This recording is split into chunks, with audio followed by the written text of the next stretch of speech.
राधे राधे मित्रों, मैं मीनाक्षी आपका स्वागत करती हूँ आपके अपने YouTube चैनल में। दोस्तों, आज की वीडियो में मैं आपको बताऊंगी कामदा एकादशी का महात्म्य। भगवान श्री हरि विष्णु आपकी सभी मनोकामनाओं को पूर्ण करें, ऐसी हमारी मंगल कामना है। दोस्तों, अगर आपने वीडियो को सुनना शुरू कर दिया है तो कथा को बीच में ना रोकें, इससे भगवान श्री हरि विष्णुदेव नाराज होते हैं। तो चलिए शुरू करते हैं एकादशी का महात्म्य। कुंती पुत्र धर्मराज युधिष्ठिर बोले, ही भगवान, अब आप मुझे श्रावण मास के कृष्ण पक्ष की एकादशी की सहविस्तार कथा सुनाइए। उस एकादशी का नाम और उसकी विधि क्या है, उसमें कौन से देवता की पूजा की जाती है। श्री कृष्ण भगवान बोले, ही राजन, मैं एकादशी की कथा कहता हूँ, ध्यानपूर्वक सुनो। एक समय इस एकादशी की पावन कथा को भीष्म पितामह ने लोकहित के लिए नारद जी से कहा था। एक समय नारद जी ने पूछा कि पितामह, आज मेरी श्रावण मास के कृष्ण पक्ष की एकादशी की कथा सुनने की इच्छा है।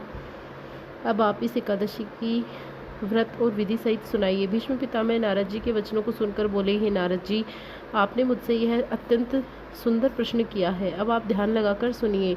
श्रावण मास के कृष्ण पक्ष की एकादशी का नाम कामदा है। इस एकादशी की कथा को सुनने मात्र से वाजपेयी यज्ञ का फल मिलता है। कामदा एकादशी के व्रत में शंख चक्र गदाधारी भगवान श्री हरि विष्णु का पूजन करना चाहिए।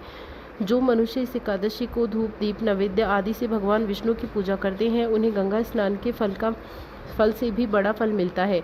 यही फल सूर्य चंद्रग्रहण केदार कुरुक्षेत्र में स्नान करने से मिलता है। श्री विष्णु भगवान के पूजन का फल समुद्र और वन सहित पृथ्वी दान करने, सिंह राशि वालों को गोदावरी नदी में स्नान करने के फल से भी अधिक होता है। व्यतिपात में गंडक नदी में स्नान करने से जो फल मिलता है, वह फल भगवान की पूजा करने से मिल जाता है।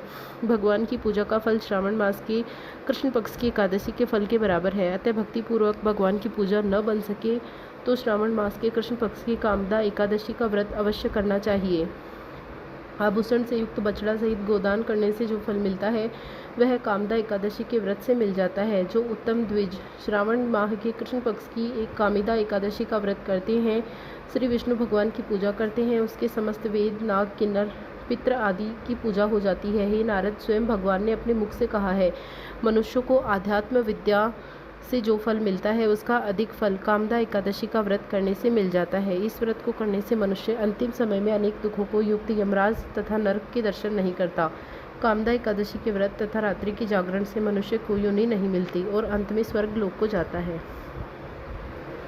जो मनुष्य श्रावण के कृष्ण पक्ष की कामदा एकादशी को तुलसी से भक्तिपूर्वक श्री विष्णु भगवान का पूजन करते हैं, वे संसार के सागर में रहते हुए भी इससे इस प्रकार अलग रहते हैं जिस प्रकार कमल जल में रहता हुआ भी जल से अधिक अलग रहता है। भगवान की तुलसी दल से पूजा करने का फल 1 भार स्वर्ण 4 भार चांदी के दान के फल के बराबर है। श्री विष्णु भगवान रत्न मोती मणि आभूषण आदि से अपेक्षाकृत तुलसी दल से अधिक प्रसन्न होते हैं।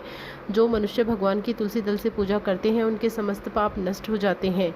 हे नारद, मैं स्वयं भगवान के अत्यंत प्रिय श्री तुलसी को नमस्कार करता हूँ। तुलसी जी के दर्शन मात्र से मनुष्य के समस्त पाप नष्ट हो जाते हैं। शरीर के स्पर्श से मात्र से मनुष्य पवित्र हो जाता है।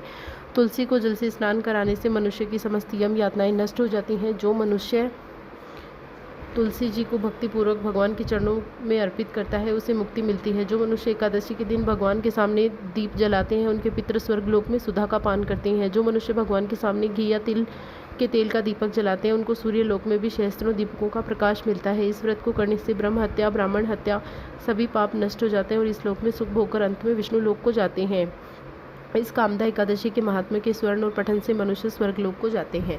दोस्तों, आपको हमारा वीडियो कैसा लगा, आप हमें कमेंट में बताएं। हमारे चैनल को सब्सक्राइब करें, हमारे वीडियो को लाइक करें।